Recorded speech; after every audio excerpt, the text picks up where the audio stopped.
네, 하나님을 찬양합니다. 하나님께서 행하신 놀라운 일들이 돌아보면 너무나 많습니다. 우리가 그 감사를 하나님께 올려드리는 그게 가장 큰 예배요, 하나님께 드리는 또 이 찬양이라 이렇게 여겨집니다. 매주마다 여러분 우리가 함께 감사 제목으로 적어서 하나님께 올려드리고 또 특별한 시간도 갖고 있는데요. 그 시간에 주님의 얼굴을 이렇게 구하면 좋겠습니다. 주님께 우리가 인격적인 만남으로 그 고백을 올려드리는 놀라운 시간들이 됐으면 좋겠습니다. 오늘도 특별히 감사할 제목 가운데 하나가 우리 루하가 한 달이 아니라 1년이 됐습니다. 1년 첫돌 되어서 오늘 또 나가시다 보면 이제 여러분 루하가 준비한 첫돌 감사떡이 있는데 너무나 감격스럽습니다. 1년 전에 우리 루아를 위해서 우리가 함께 모여서 기도하고 또 루아를 하나님께서 전격적으로 치료하시고 그래서 정말 생명을 얻어 지금 1년 이 첫돌을 맞는 것이 얼마나 감격스러운지 모릅니다. 아까 일부 때 루아가 다녀갔는데요. 루아가 우리 금요 기도회 시작하기 위한 장본인이기도 합니다. 하나님께서 새 역사를 또 이렇게 써 나가셨는데 너무나 감사를 드리고 또 하나님이 또 우리 자녀들을 너무 축복해 주신 것이 너무나 감사를 드립니다. 오늘 우리 뒤에도 보면 유아도 그렇고요, 또 하림이도 그렇고 하민이도 그렇고 우리가 함께 또 교회 학교도 지금 함께 예배하고 하는 거 보면 우리 교회 학교를 처음 시작한 지한이가 생각이 납니다. 지한이가 교회 학교를 또 시작하게 했는데 우리 어린 아이들이 교회를 이렇게 세워 나갔어요. 그래서 너무나 오늘 특별히 감사가 되어집니다. 하나님께 감사와 영광을 돌려드립니다. 오늘 함께 나눌 말씀이 문턱까지가 아니라 들어가야 합니다 하는 제목으로 우리가 말씀을 나누려고 합니다. 그냥 여러분 제목 가운데서 오늘 무슨 말씀을 하나님께 들려주실 것인지 이미 아마 마음을 받으셨으리라 이렇게 믿습니다. 문턱까지가 아니라 정말 들어가야 진짜인 거죠.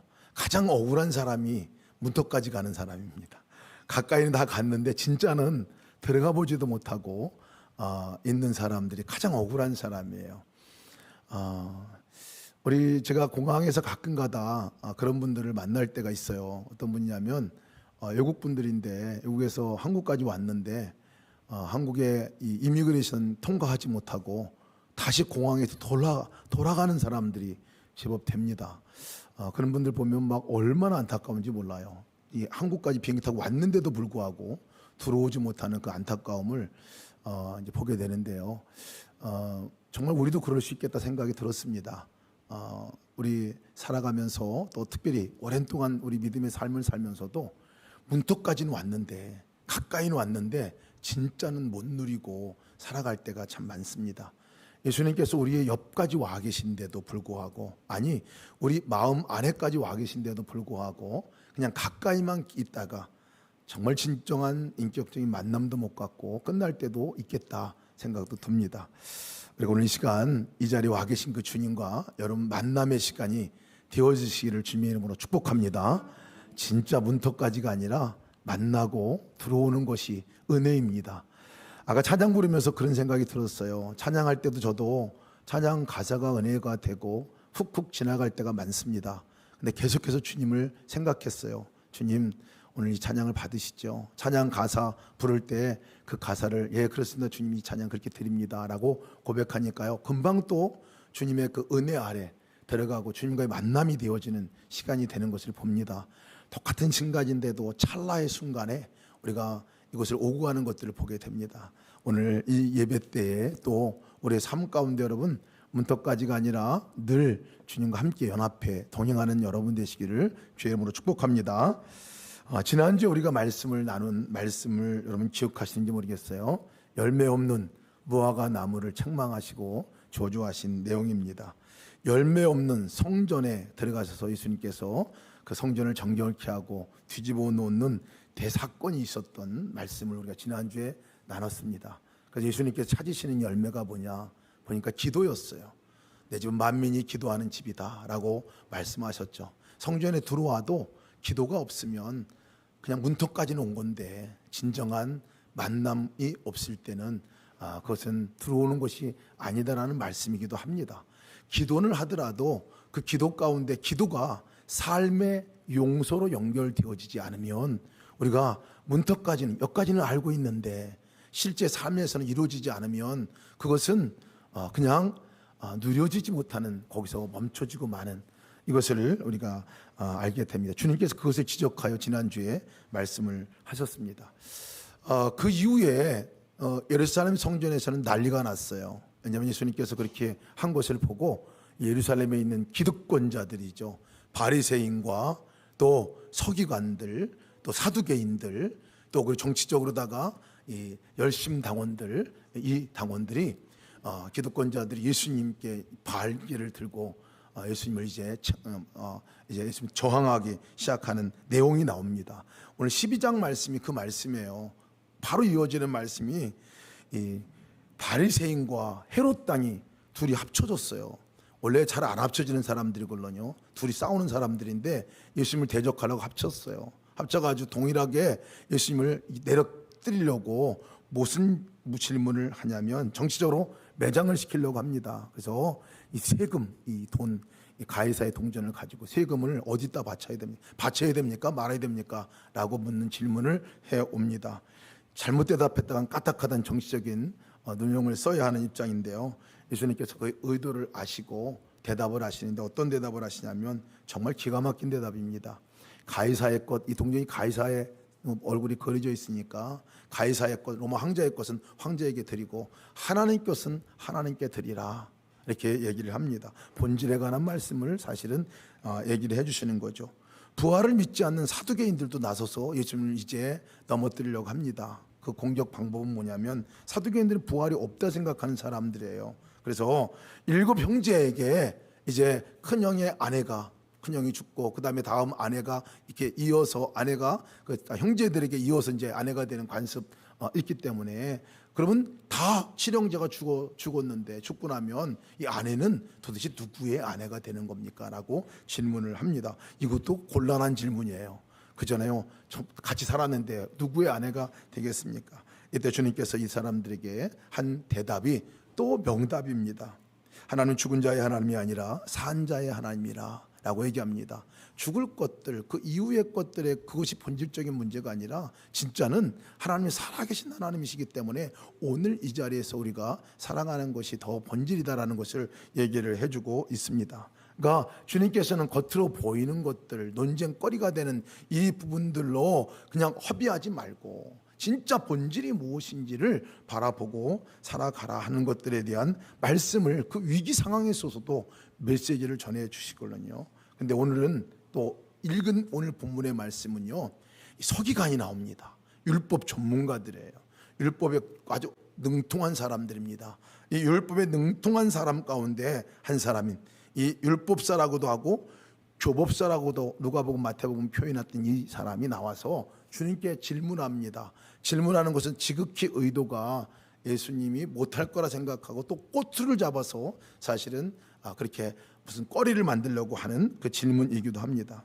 그 질문, 율법 전문가가 와서 이런 질문을 합니다. 하나님, 율법 가운데 정말 많은 율법이 있는데 율법이 613가지로 율법을 요약을 할 수가 있어요. 그래서 율법 13개가 있는데 13개까지 얘기는 안 해지만 다 아는 내용이죠. 그러니까 그 많은 율법들이 있는데 그 중에 가장 중요한, 가장 첫째가 되는 계명은 무엇입니까? 라고 이렇게 묻습니다. 몰라서 묻는 질문은 아니에요. 사실은 율법의 613가지를 보면요, 참 보니까 재미있는 것은 이 365개의 계명은 어떤 계명이냐면 뭐 하지 마라 하고 하는 계명이에요. 365하면 생각나는 게 있죠. 248개의 계명은 뭐와 관계되냐면 이거 해라 하는 계명이에요. 너무 궁금한 거예요. 예수님께서 도대체 하지 말라의 비중을 둘 것이냐 하라의 비중을 둘 것이냐 궁금한 것 같기도 하죠. 근데 사실은 궁금해서 물어본 건 아닙니다. 왜냐하면 율법사이고 서기관이면 이미 다 알아요. 뭐가 가장 중요한 계명인지 알아요. 매일마다 외우는 말씀이걸로니요. 쉐마 이스라엘, 이스라엘아 들으라. 신명기 6장 유명한 이 말씀을 다 알고 있어요. 너희는 마음을 다하고 뜻을 다하고 힘을 다하여 주 너의 하나님을 사랑하라. 이 말씀이 율법 가운데서 늘 기억하고, 오죽하면 성경 말씀에 손에다가 묶고 미간에다 붙이고 그 말씀을 붙여서 기억하고 아이들에게 가르치고 문설죄도 붙이고 막 이렇게 해가지고 기억하게 하는 말씀이 그 말씀이기 때문에 다 알아요. 근데 이 율법서가 묻는 겁니다.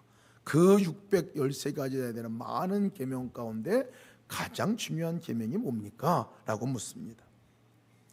이 질문에 예수님께서 대답을 하시는 말씀이죠. 오늘 이렇게 예수님께서 말씀하시는데 잘 들어보세요. 첫째는 이것이다. 이스라엘아 들으라. 주 곧 우리 하나님은 유일한 주시라. 내 마음을 다하고 목숨을 다하고 뜻을 다하고 힘을 다하여 주 너의 하나님을 사랑하라 라는 말씀, 신명기 6장 4절 5절 말씀을 그대로 인용을 하셔서 말씀하셨어요. 그리고 둘째는 이것이니 내 이웃을 내 자신과 같이 사랑하라 하신 것이라. 이보다 더 큰 계명이 없다 얘기하셨어요. 여러분, 이 말씀은 신명기 말씀과 레위기 말씀 두 가지를 주님께서 동시에 말씀하신 내용의 말씀입니다. 모든 율법을 요약하면 사실은 하나님 사랑과 이웃 사랑이잖아요. 우리도 알아요. 우리도 알아. 율법사가 모를 리가 없습니다. 근데 여러분, 이렇게 말씀하신 이 예수님의 말씀에 율법사가 이 서기관이 깜짝 놀랍니다. 그리고 예수님께 피드백하고 반응을 해서 얘기를 하는 내용이 뒤에 나옵니다. 근데 여러분, 특이한 점이 있어요. 신명기 말씀 똑같은 말씀을 인용하는 것 같은데 이 말씀이 다릅니다. 신명기에서 말씀하고 있는 내용에 뭔가 하나가 더 추가가 되었어요. 신명기는 이렇게 말씀하고 있거든요. 마음을 다하여, 하트를 다하고, 뜻을 다하여, 소울을 다하고, 힘을 다하여, 스트렝스를 다하고, 이렇게 주 너의 하나님을 사랑하라 라고 얘기했는데, 오늘 이 말씀 가운데 주님은 한국어로 보면은 마치 이 목숨을 다하고, 이게 추가가 됐어요. 한국말로 말하면 목숨을 다하고, 목숨을 다하고 주님을 사랑하라 하는 내용이 추가가 됐어요.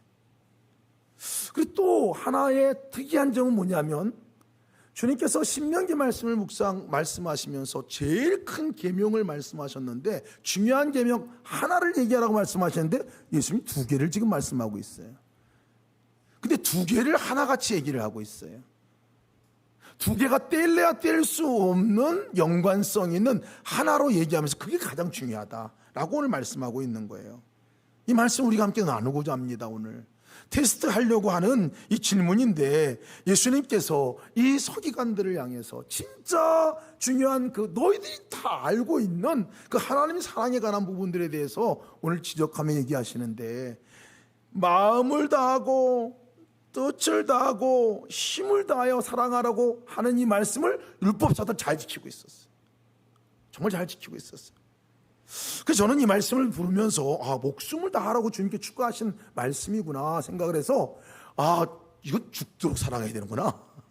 내가 목숨 내놓고 사랑해야 되는 거구나. 그냥 보통 사랑해서는 안 되는 거구나. 목숨 내놓고 사랑하라는 그 말씀인 거구나 라고 생각을 했는데요, 사실 이 말씀은 그 말씀이 아니에요. 크게 오해를 한 말씀이기도 합니다. 제가 처음에 설교 말씀을 준비할 때는 그런 의도인 줄 알고 준비를 했어요. 나중 보니까 그게 아닌 거예요. 의미가 신명기하고 다른 점은요, 뭐였느냐면 너의 마음을 다하고 너의 하트를 다하고 뜻을 다하고, 이것을 마태복음 마가복음에서 주님께서 말씀할 때는 목숨을 다하고가 뜻을 다하고의 번역본 soul, 그것을 다하고 라고 말씀하고 있고요, 힘을 다하고 strength, 이 힘을 다하고는 동일해요. 하나 더 추가된 게 목숨이 아니라 뭐였느냐면요, 뜻을 다하고의 mind였습니다. mind, all your mind, 너의 mind, 생각, 너의 그 생각을 다해서 주님을 사랑하라 라는 말씀이었어요. 사실 이 서기관도 이 말씀을 듣고 놀란 것 같아요.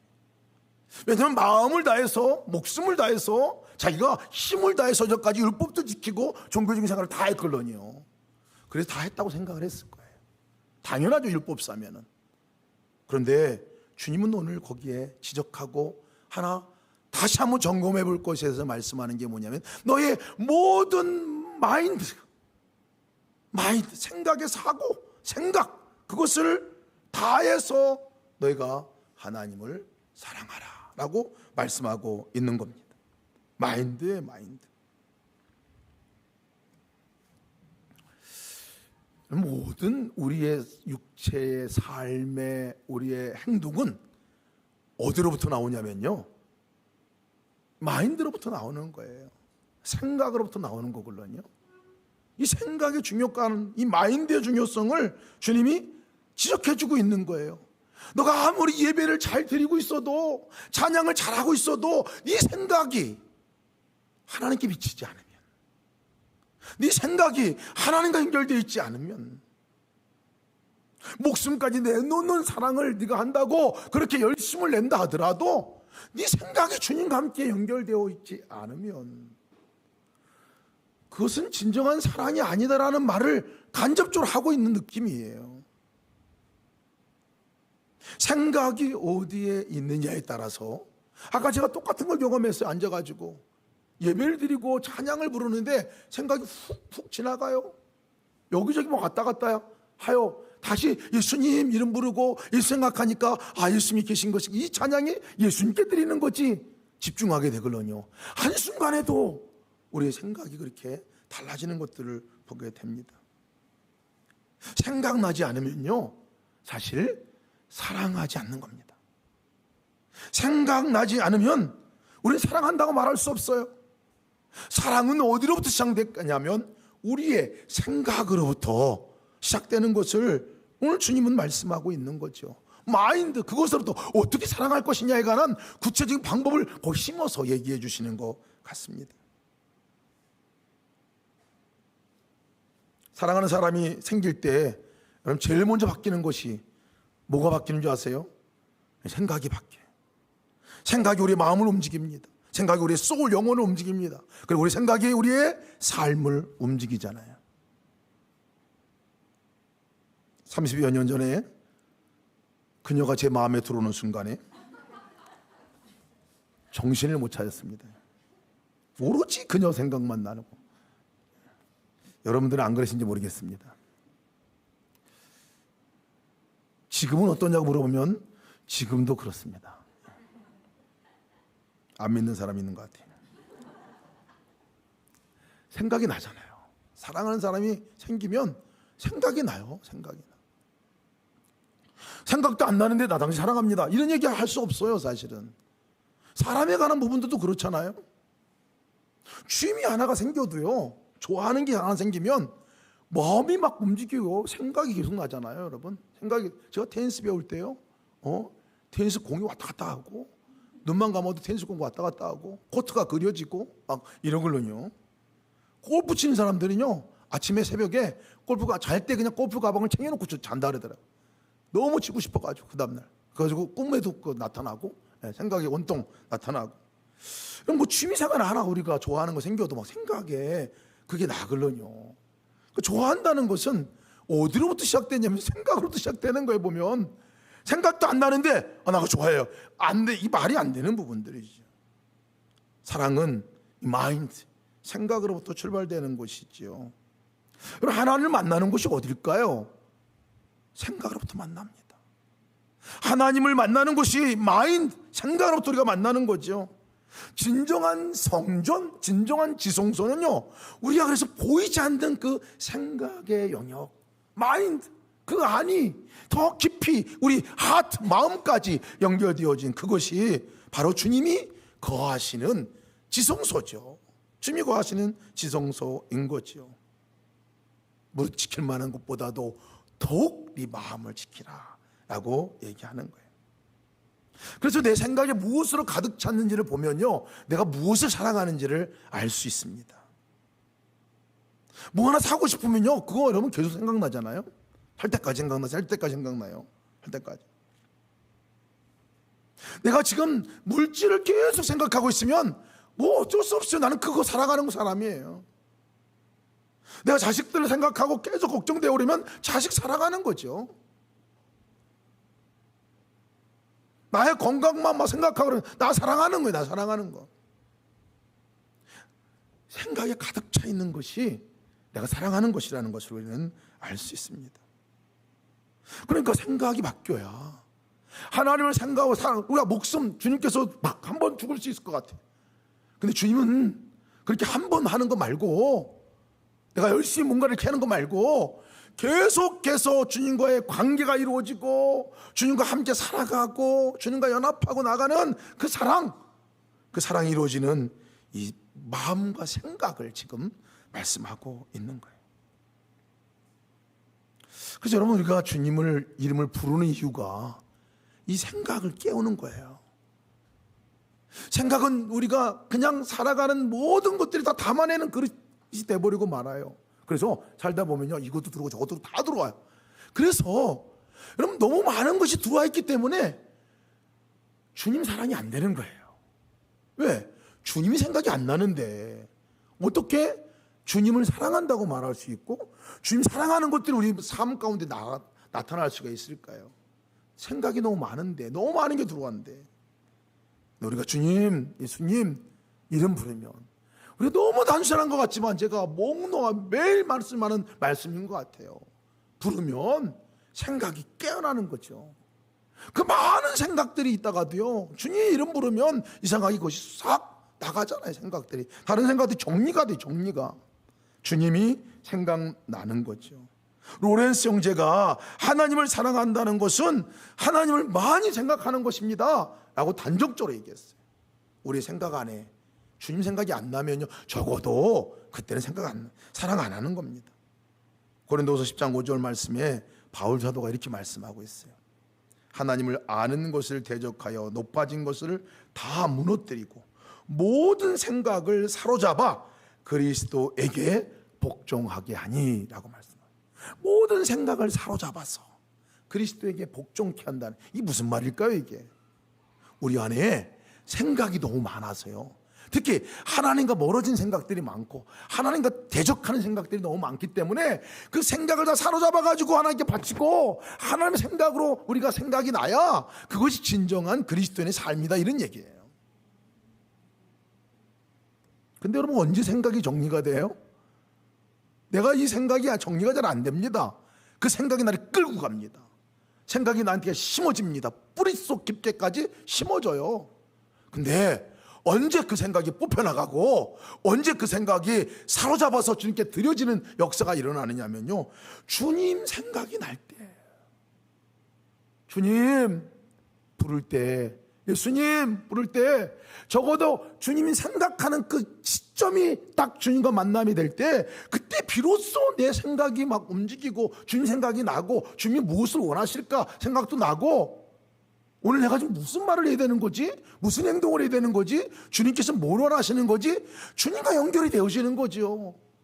그럴 때가, 주님은 오늘 그래서 하나님 사랑할 때 내 마음을 다하고 하트를 다하고 내 목숨을 다하고 소울을 다하고 내 마인드, 내 생각을 다하고 그리고 내 스트렝스, 힘을 다하라 라고, 그렇게 사랑하라고 말씀하신 이유죠. 추가하신 이유가 거기에 있다고 봅니다. 지난주에 근데 오늘 이 말씀이 거기서 하나님께서는 끝내지 않으셨어요. 예수님께서는 하나님 사랑하는 것들에 대해서 거기서 끝내지 않으셨어요. 너무 중요한 한 몸과 같이 뗄래야 뗄 수 없는 하나를 더 말씀하셨어요. 그게 뭐냐면, 그 마음으로 생각으로 주님이 생각나면 그 결과로, 삶으로 그 사랑이, 하나님을 사랑하는 그 사랑이 사람에게 통해서 사랑이 나타날 것이다 라고 말씀하고 있는 거예요. 하나님 사랑하냐? 이웃 사랑하는 것이 나 사랑하는 거야 라는 말씀에 동일한 의미로 말씀해 주시는 것이, 둘째는 이와 같으니 내 이웃을 내 몸과 같이 사랑하라 하시는 말씀이었습니다. 여기서 첫째, 둘째 얘기를 하시지만, 아까도 말씀드렸지만 처음에 이것은 the most important things, 가장 중요한 것이 있는데 그것이 하나님 사랑이고, 그 생각과 마음으로 너희가 마음을 다하고 뜻을 다하고 힘을 다하여 사랑하는 그 사랑이 이제 자연스럽게 너의 이웃들에게 사랑으로 나타나게 될 것이다. 요게 가장 위대한 계명이다 라고 말씀하셨어요. 이것을 사랑의 이중 계명이라고 말씀하기도 합니다. 지난주 여러분 성전에서 맺혀질 열매와 동일합니다. 성전에서 맺혀질 열매가 뭐냐? 교회에서 예배 가운데 그리스도인의 삶 가운데 맺혀질 열매가 뭐냐? 이 말씀과 동일한 말씀이에요. 마음으로 기도하라 그랬잖아요. 기도. 주님과 연합하는 거죠. 생각 가운데 마음 가운데 주님과 함께 교제가 일어나는 거죠. 친밀한 교제가 일어나는 이곳이 되어지고 그 기도의 열매가 진정한 열매는 용서로 나타난다 그랬잖아요. 다른 사람에게 용서함으로 나타나는 것이 진정한 열매라고 말씀한 동일한 맥락의 말씀입니다. 하나님과 사랑이 내가 하나님께 사랑한다고 고백하고 생각으로 주님과 나타날 때 주님은 그 사랑을 누구한테 표현하라고 말하냐면 네 이웃한테 표현하라고 말한다는 거예요. 주님의 사랑을 어디서 볼 수 있느냐면요, 내 옆에 있는 사람을 통해서 볼 수 있다는 거예요. 내가 그 사람을 사랑하고 있다면 하나님 사랑하는 거죠. 하나님 사랑과 이웃 사랑은 절대로 떼어지지 않는 것을 얘기하고 있는 거죠. 하나님은 사랑하는데 이웃은 사랑하지 않는다. 하나님은 사랑하는데 내 아내와 남편을 사랑하지 않는다. 가정을 사랑하지 않는다. 뭔가 문제가 있는 거예요. 점검해 봐야 한다는 거예요. 요한일서 4장 20절에서 21절 말씀에 이렇게 말씀하고 있어요. 제가 읽어드리겠습니다. 잘 한번 들어보세요.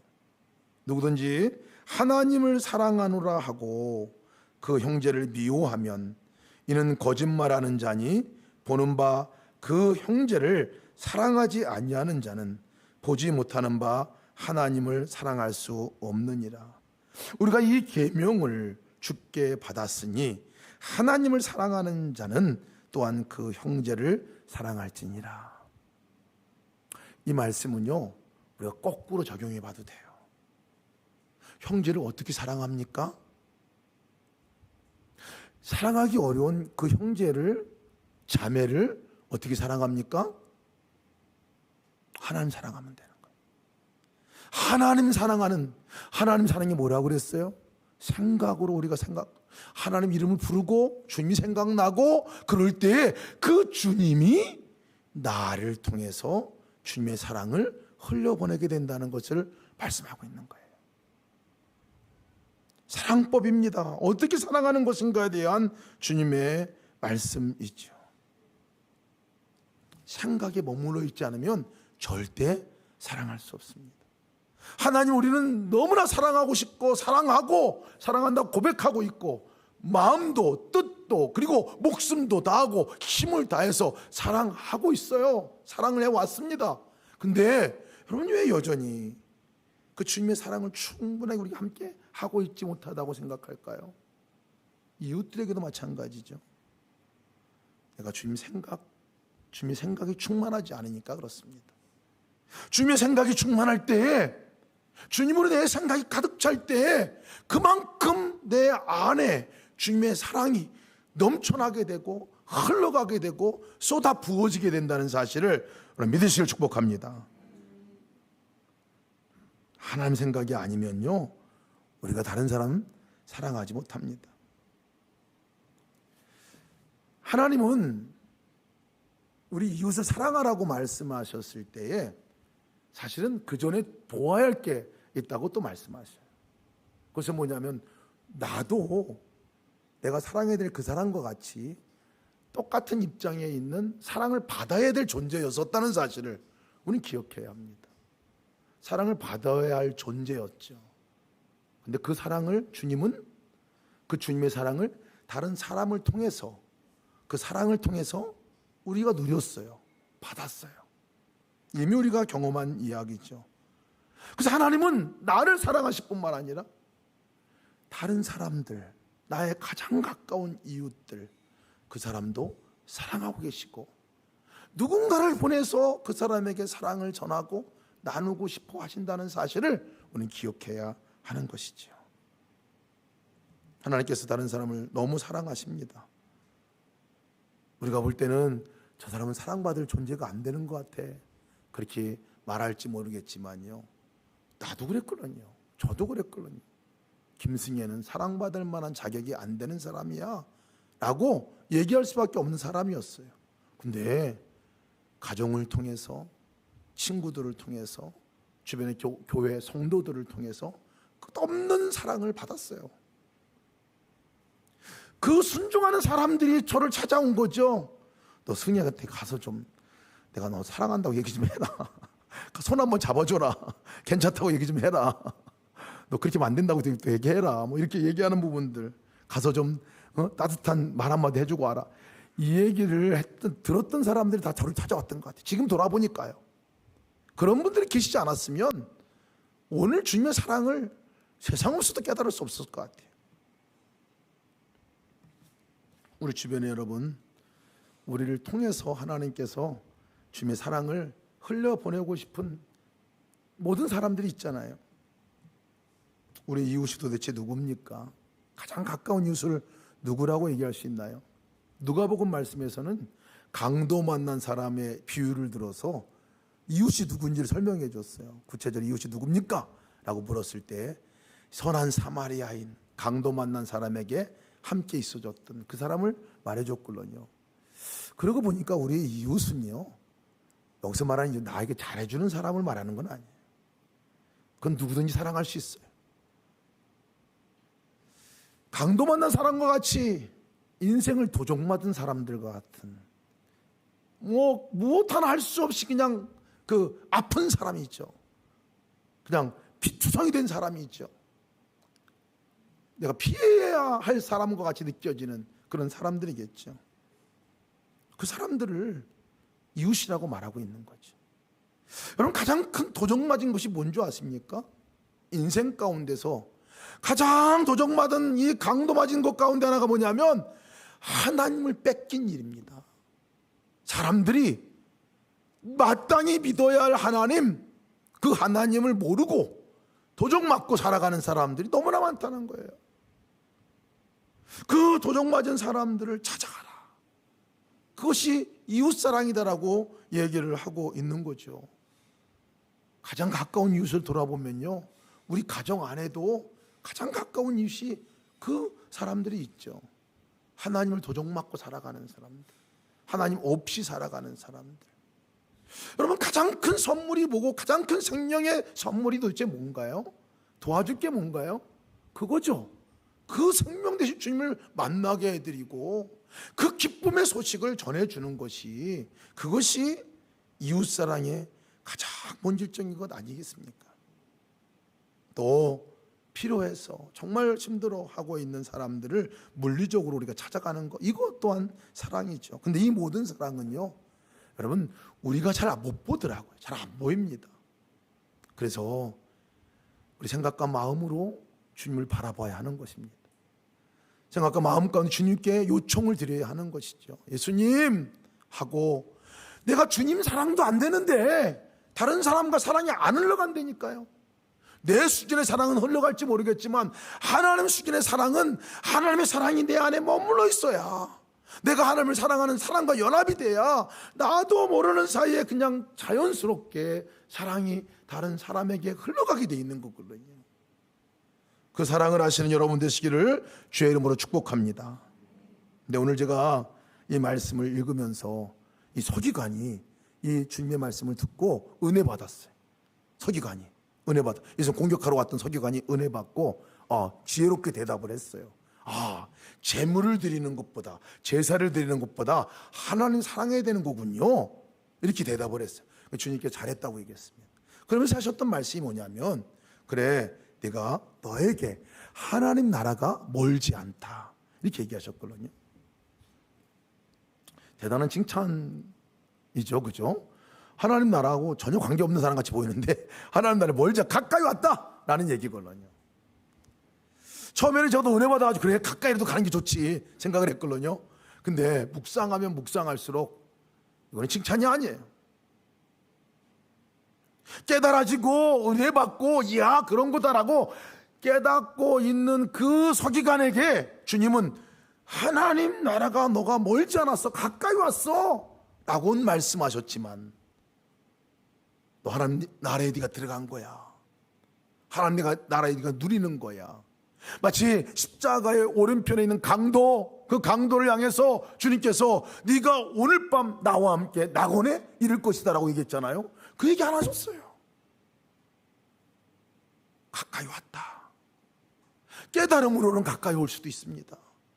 우리가 너무나 많이 들은 이 말씀 아니에요? 하나님 사랑과 이웃 사랑에 관한 부분들 가까이 올 수 있어요.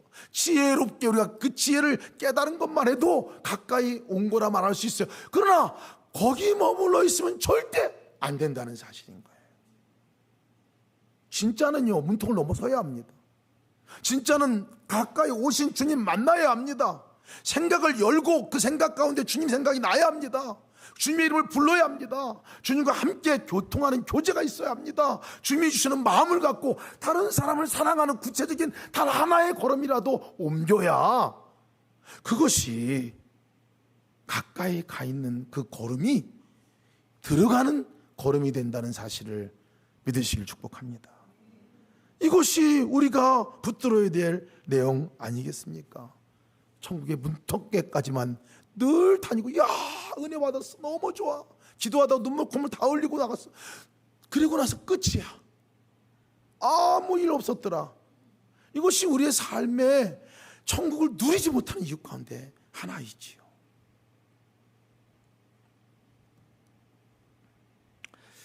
하나님의 나라는요, 하나님이 통치하시는 나라라고 말합니다.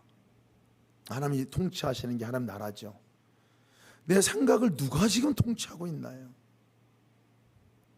주님 생각을 하지 않는데 어떻게 내 생각이 통치받을 수 있나요? 주의 말씀이 내 생각 안에 들어오지 않는데 어떻게 내 삶이 하나님 뜻대로 움직여 살아갈 수가 있겠나요? 하나님 나라는 하나님이 다스리시고 인도하실 때 일어나는 거죠. 이루어지는 거죠. 우리가 동행일기를 쓰자고 하는 이유가 여기에 있어요. 동행일기를 쓰는 이유가 너무나 단순합니다. 복잡한 거 아니에요. 아침에 일어났을 때 주님 생각하셨습니까? 생각했는지라도 점검해 보자는 거예요. 그것은 우리의 사랑 점검과 똑같습니다. 아침에 일어났을 때, 식사할 때 주님 생각이라도 했느냐? 사람 만날 때 생각이라도 하고 만났는지, 일할 때 생각이라도 하고 만났는지, 그거 점검해 보면요, 내가 주님 사랑하는지 안 하는지를 점검해 볼 수 있기 때문에 그렇습니다. 여러분 도전해 보시기 바랍니다. 동행일기 거기에 가이드 쓰기 보면요, 질문이 많이 나와요. 그냥 체크만 해도 괜찮아요. 길게 읽지 않아도 괜찮아요. 체크만. 여러분 한번 해보시기 바랍니다. 계속으로 정말 내 삶 가운데 내가 진짜 문턱에 왔다 갔다 하는, 문턱에만 곳까지만 갔다 갔다 하는 사람인지, 아니면 정말 그걸 누리고 살아가는 사람인지 매일 점검하고 주님 사랑하시고 이웃 사랑하시는 여러분 되시기를 주님의 이름으로 축복합니다.